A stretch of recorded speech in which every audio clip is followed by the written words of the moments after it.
Hello friends, welcome to my YouTube channel. मैं महजिबा खान और आप देख रहे हैं स्टडी स्पार्क्स। कल की प्रीवियस क्लास में हमने पेडागोजी स्टार्ट की थी, जो कि हमारी हिंदी के लिए थी एंड संस्कृत के लिए थी, यानी कि हिंदी और संस्कृत।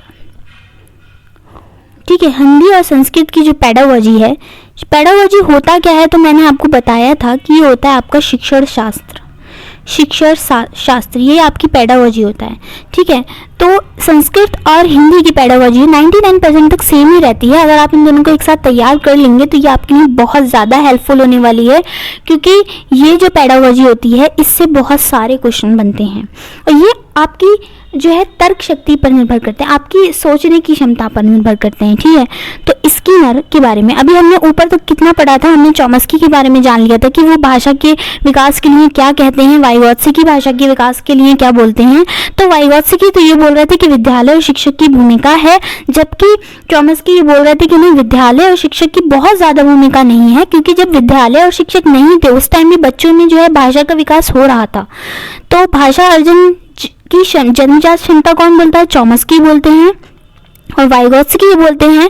इन्होंने बच्चों को सबसे ज़्यादा ये बोला कि अवसर दिए जाएंगे उनको भाषा बोलने के, तो उसमें भाषा का विकास सबसे ज़्यादा होगा। अब एक और मनोवैज्ञानिक हैं Skinner, BF Skinner. BF Skinner ने इनके अनुसार क्या है भाषा के, इन्होंने अनुकरण का सिद्धांत दिया था। ठीक है, ये आपको याद रखना है, अनुकरण का सिद्धांत। बच्चा अनुकरण करके सीखता है, जैसे टीचर करता है बच्चा भी वैसे ही करता है। अनुकरण क्या होता है?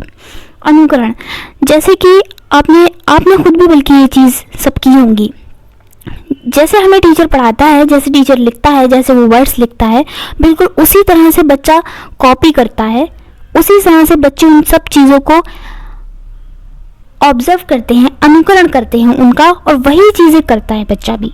यानी कि बच्चा अनुकरण करके सीखता है और जैसा टीचर करता है या फिर जैसा उसके पेरेंट्स करते हैं वो सब कुछ अनुकरण करके वही चीज़ें करने लग जाता है। ये होता है अनुकरण का सिद्धांत। और ये किसने दिया था? ये स्किनर ने दिया था कि बच्चा अनुकरण करके सीखता है, जैसे टीचर करता है बच्चा भी वैसे ही करेगा।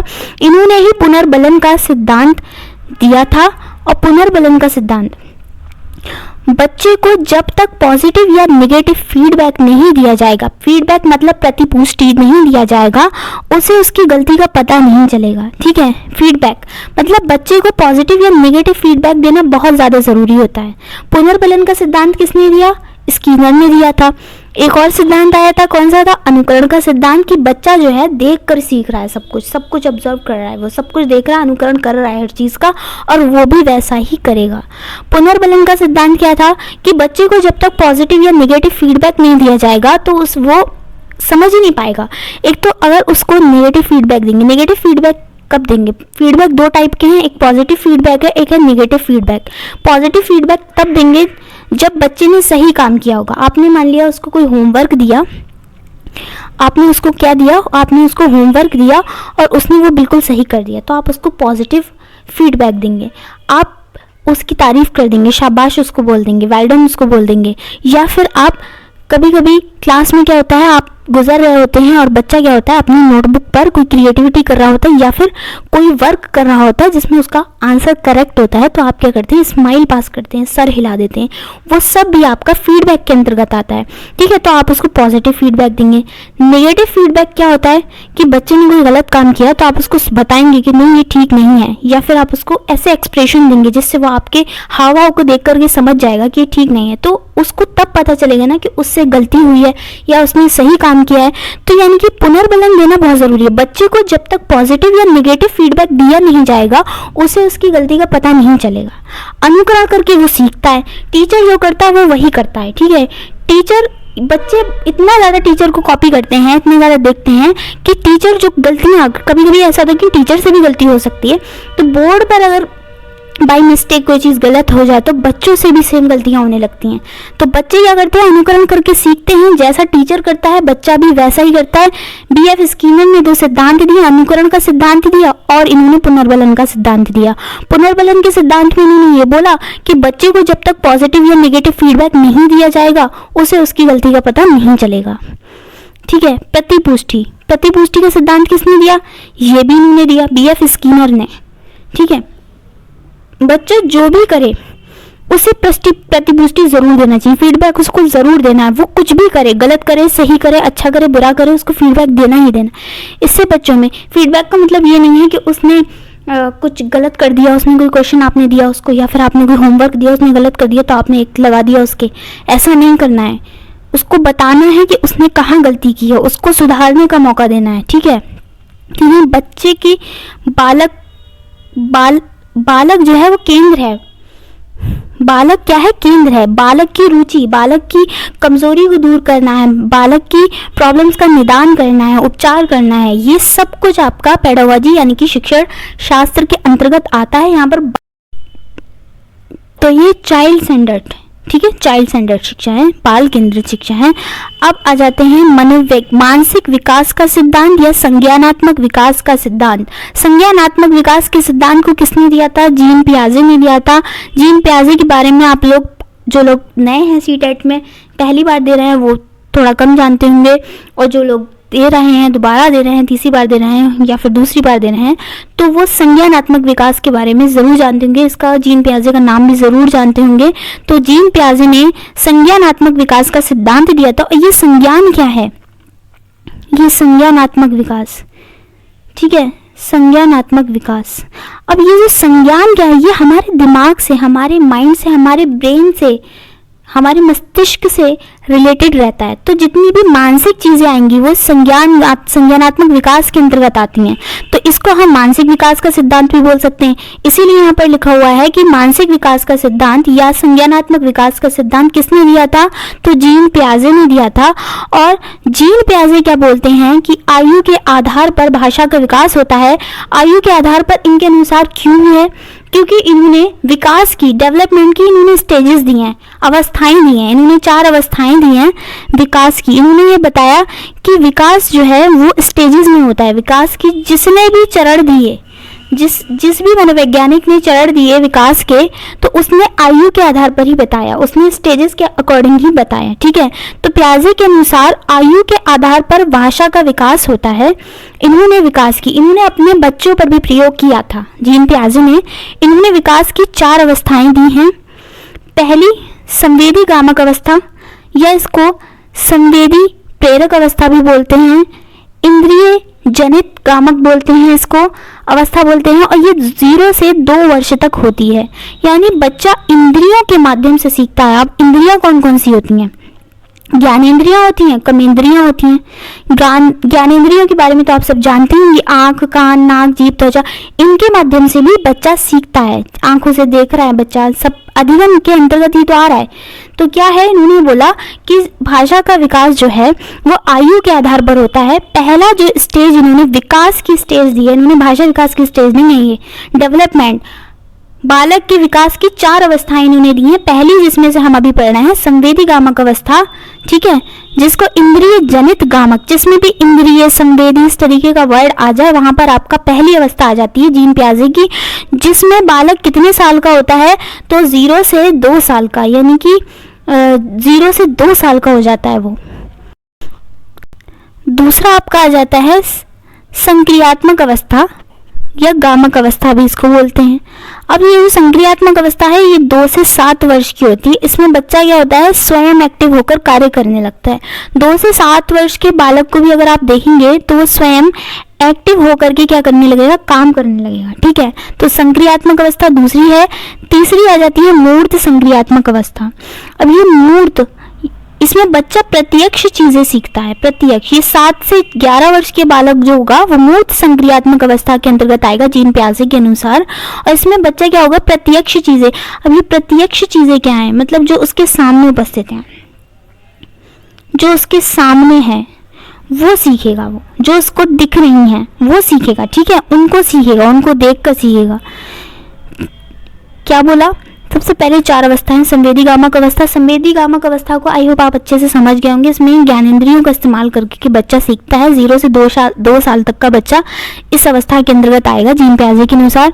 दूसरी आती है आपकी संक्रियात्मक अवस्था, जिसको गामक अवस्था भी बोलते हैं, जिसमें आपका 2 से 7 वर्ष का बच्चा आ जाएगा और इसमें बच्चा एक्टिव होकर के स्वयं काम करने लगेगा।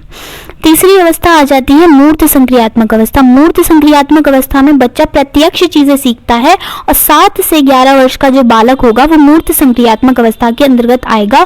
प्रत्यक्ष चीजें, मूर्त चीजें जो उसको दिखाई दे रही हैं। अब लास्ट आ जाती है आपकी अमूर्त संक्रियात्मक अवस्था, या जिसको अनौपचारिक संक्रियात्मक अवस्था भी बोला जाता है।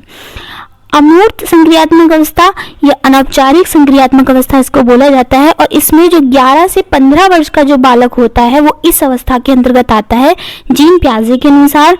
और इसमें बच्चा अप्रत्यक्ष चीजें सीखता है। अब ये अप्रत्यक्ष वर्ड क्या है और ये प्रत्यक्ष क्या था? प्रत्यक्ष मैंने आपको बताया जो चीजें उसके सामने उपस्थित हैं, जो उसको दिखाई दे रही हैं, उनको देखकर वो सीख रहा है। बच्चा अप्रत्यक्ष चीजें सीखता है मूर्त संक्रियात्मक अवस्था में। अनौपचारिक संक्रियात्मक अवस्था में ये अप्रत्यक्ष क्या है? एब्स्ट्रैक्ट। ठीक है, ये अप्रत्यक्ष क्या है? एब्स्ट्रैक्ट क्या है ये? अगर आपने मैथ्स पढ़ी होगी हायर में तो वहां पर आपको ये चीज पता होगी, एब्स्ट्रैक्ट अलजेब्रा एक वर्ड आता था, एक बुक का नाम है। तो वहाँ पर बहुत चीज़ें एब्स्ट्रैक्ट हो जाती हैं, बहुत ज़्यादा दिमाग से सोचने लगती हैं, सामने दिख नहीं रही होती हैं लेकिन वो आपके दिमाग में होती हैं, सामने नज़र ना आए वो चीज़ें भी बालक सीखने लगता है। किस अवस्था में? 11 से 15 वर्ष की आयु में, अमूर्त संक्रियात्मक अवस्था के अंतर्गत, अनौपचारिक संक्रियात्मक अवस्था के अंतर्गत। जो चीज़ें उसके सामने उपस्थित नहीं हैं, जो चीज़ें अप्रत्यक्ष हैं, जो उसको दिख नहीं रही हैं, उनके बारे में भी वो सोच कर उसकी तर्क शक्ति, देखिए तर्क शक्ति जो होती है विकसित होना शुरू हो जाती है इस अवस्था में। मूर्त संक्रियात्मक अवस्था में विकसित होना शुरू हो जाती है, लेकिन विकसित हो जाती है, तर्क करने लगता है। अमूर्त संक्रियात्मक अवस्था में बालक पूरे तरीके से तर्क करने लगता है। ठीक है, अब आ जाते हैं, एक नोट पड़ा हुआ है संज्ञान। संज्ञान, जो चीज जिसके लिए बनी है उसका वैसा ही प्रयोग करना। मतलब ये जो वर्ड आता है ना संज्ञान, संज्ञान एक तरीके से हमारे ब्रेन से रिलेटेड वर्ड है, हमारे ब्रेन से यानी मस्तिष्क से। संज्ञान, संज्ञानात्मक, ये सारी मानसिक, ये सारी चीज़ें हमारी ब्रेन से रिलेटेड चीज़ें हैं। और जो चीज़ जिस चीज़ के लिए बनी है, यही समझ करके आप समझ सकते हैं इसको। समझ, हमारी समझ, जो चीज़ जिसके लिए बनी है उसका वैसा ही प्रयोग करना, ये भी तो एक तरीके से संज्ञान ही है कि हमारे हाथ हैं, इनसे हम लिख रहे हैं, संज्ञान है। ठीक है, जिनके हाथ नहीं भी होते हैं वो भी लिखना सीख जाते हैं पैरों से, ये सब संज्ञान है। ठीक है, भाषा अक्षमता। भाषा अक्षमता क्या है अभी? ठीक है, डिसेबिलिटीज। ठीक है, लर्निंग डिसेबिलिटीज, भाषा अक्षमता। अब सब लोग एक ही प्रकार के हों ऐसा भी संभव नहीं है। इंडिविजुअल डिफरेंसेस पाए जाते हैं, व्यक्तिगत डिफरेंसेस, अंतर पाए जाते हैं। ठीक है, तो यहाँ पर लर्निंग डिसेबिलिटीज, भाषा अक्षमता के बारे में बात की जा रही है। अधिगम अक्षमता या अधिगम निशक्तता या अधिगम विकार, इंग्लिश में याद रख लेना लर्निंग डिसेबिलिटीज। अगर ना समझ में आए तो आप एक बार इंग्लिश में भी उनके पेपर आता है वहाँ पर देख सकते हैं, तो उससे आपको कोई भी कंफ्यूजन वहाँ पर होने वाली है नहीं। पहला आ जाता है यहाँ पे वाचन संबंधी अधिगम विकार। वाचन क्या है? ये वाचन मतलब बोलने संबंधी। ठीक है, बोलने संबंधी विकार। तो फैजिया और डिस्फेजिया, ये सब वाचन संबंधी अधिगम विकार हैं। इनको आपको याद करना है, इसमें मैं और ज़्यादा आपको कुछ नहीं बता सकती। पठन या पढ़ने संबंधी विकार, पढ़ने के संबंधी। ठीक है, एक तो बहुत ही फेमस है डिसलेक्सिया, 4th वाला, बहुत ही बार क्वेश्चन आया है, यूपी टेट में भी आया है, सी टेट में भी आया है डिसलेक्सिया। लेकिन अब इतने डायरेक्ट क्वेश्चन बन नहीं रहे हैं क्योंकि पेपर हार्ड होता जा रहा है, लेवल अप होता जा रहा है, कंपटीशन बढ़ता जा रहा है, इसलिए पेपर इतना आसान नहीं आ रहा है। तो पढ़ने संबंधी बस आपको जहन में रखने हैं। पठन या पढ़ने संबंधी विकार कौन से हैं? प्रैक्सिया, डिस्प्रैक्सिया, लेक्सिया और डिसलेक्सिया। देखो ये तो आपको याद रहेंगे, लेक्सिया और डिसलेक्सिया। डिसलेक्सिया तो मोस्टली आपको पता ही होगा। डिसलेक्सिया, लेक्सिया, ये दोनों पठन संबंधी विकार हैं, यानी पढ़ने संबंधी विकार हैं। एक और चीज़ है कि अभी यहाँ पर आप सोच रहे होंगे कि संस्कृत की पेडागोजी कैसे होगी, क्योंकि ये सब तो हिंदी में लिखा हुआ है, ये संस्कृत। तो यहाँ पर मैं आपको बता दूँ ये रहने वाली सेम है। यहाँ पर आपको क्या करना है, अब एग्जाम में क्या होने लगा है कि ट्रांसलेटेड आ रहा है, जो आपकी लैंग्वेज 2 है। अगर आपने लैंग्वेज 2 संस्कृत सेलेक्ट की है, आपकी जो लैंग्वेज 2 है वो अगर संस्कृत है, अगर वो संस्कृत है तो आप क्या करेंगे, लैंग्वेज 2 की जो हिंदी है उसमें उसका पूरा ट्रांसलेशन आपको मिल जाएगा, ठीक है। वहाँ पर जाकर आप देख लेंगे। अगर आपने पहले सीटेट दिया होगा तो आप उस पेपर में भी ये चीज़ देख सकते हैं, जो अभी लास्ट टाइम सीटेट हुआ था जुलाई में, उसमें भी आप जाकर ये चीज़ देख सकते हैं कि आपको पूरा ट्रांसलेशन मिल जाएगा वहाँ पर। पैसेज की बात नहीं करेंगे, लेकिन हाँ ये जो 15 क्वेश्चंस आते हैं पेडागोजी से, वो आपके पूरे सेम मिलेंगे, आपको पूरा ट्रांसलेशन आपको मिल जाएगा वहाँ पर। तो संस्कृत का पूरा ट्रांसलेशन वहाँ पर मिल जाएगा। अगर आपकी संस्कृत अच्छी है तो बहुत अच्छी बात है, मेरी तो इतनी अच्छी है नहीं, तो यहाँ पर हिंदी की बात की जा रही है, आप उसको समझ लें। अब पढ़ने संबंधी विकार हैं। पढ़ने संबंधी विकार मैंने आपको वाचन संबंधी विकार, बोलने संबंधी कौन से, फैजिया, डिस्फेजिया। पठन संबंधी विकार हैं लेक्सिया और डिसलेक्सिया, आपको याद रहेंगे, प्रैक्सिया और डिस्प्रैक्सिया और याद कर लेने हैं। लेखन संबंधी यानी लिखने संबंधी विकार, ग्राफिया, डिसग्राफिया, सिम्बोलिया, डिससिम्बोलिया।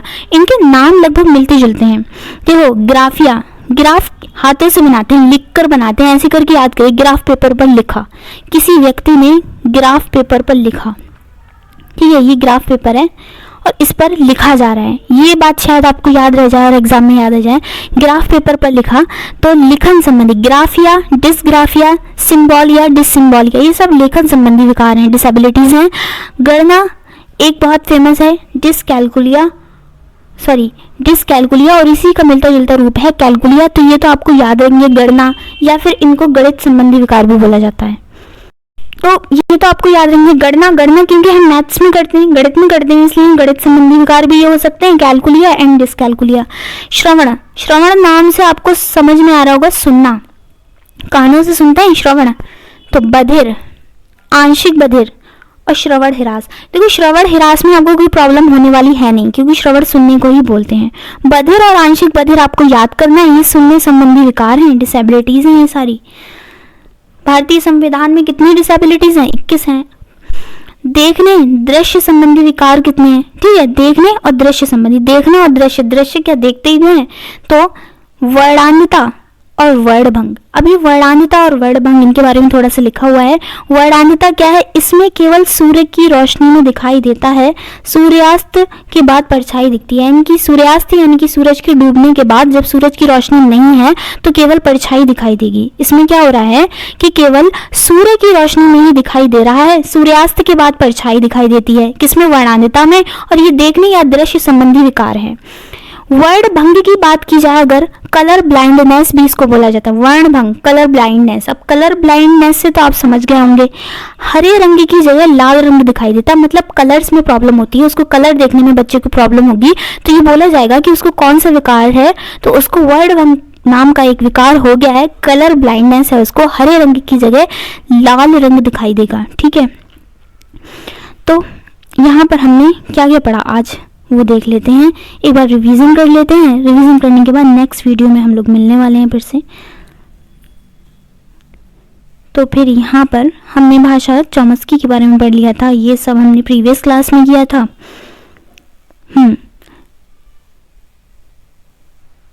भाषा अधिगम हमने पढ़ा था आज B.F. स्किनर से। B.F. स्किनर ने ये बताया कि बच्चा अनुकरण करके सीखता है और जैसा टीचर करता है वैसा ही बच्चा करता है, यानी अनुकरण का सिद्धांत किसने दिया, B.F. स्किनर ने दिया। पुनर्बलन का सिद्धांत किसने दिया, तो वो किसने दिया, B.F. स्किनर ने दिया। बच्चे को फीडबैक जरूर देना चाहिए, चाहे वो पॉजिटिव फीडबैक हो चाहे वो निगेटिव फीडबैक हो, तभी उसको पता चलेगा कि उसने काम सही किया है या फिर उसने काम गलत किया है। प्रतिपुष्टि देनी चाहिए, प्रतिपुष्टि का सिद्धांत, पुनर्बलन का सिद्धांत, ये सब B.F. स्किनर ने दिए हैं। अब संज्ञानात्मक विकास का सिद्धांत जीन पियाजे ने दिया। अब संज्ञानात्मक वर्ड है तो उसके अंदर मानसिक सारी चीजें आ जानी चाहिए, यानी कि मानसिक विकास का सिद्धांत भी जीन पियाजे ने दिया। इन्होंने क्योंकि विकास की चरण दिए हैं, स्टेजेस दिए हैं, इसलिए इन्होंने ये बात भी बोली कि आयु के आधार पर बच्चे में भाषा का विकास होता है। 4 अवस्थाएं दी थी। संवेदी कामक अवस्था जिसमें 0 से 2 साल का बच्चा आ जाता है और इसमें बच्चा इंद्रियों के माध्यम से सीखता है, अधिगम करता है।